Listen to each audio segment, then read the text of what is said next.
మహాకాళిని స్మరించుకుందాం.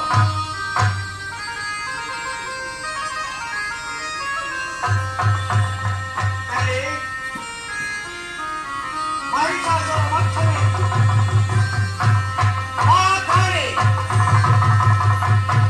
పెళ్ళికి బాలకాళి మన్యాన్ని ఎత్తు పేరులతో ముంచెత్తుకున్నావు, ముస్కరులతో బలపడ్డావు. మన్యం బాడి పంటలు కొల్లగొట్టి వన్య పోతులను ఎదుర్కొంటున్నావు.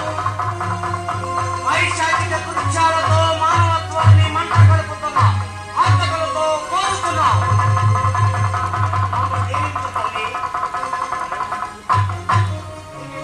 సాక్షిగా ప్రమాణం చేసి చెబుతా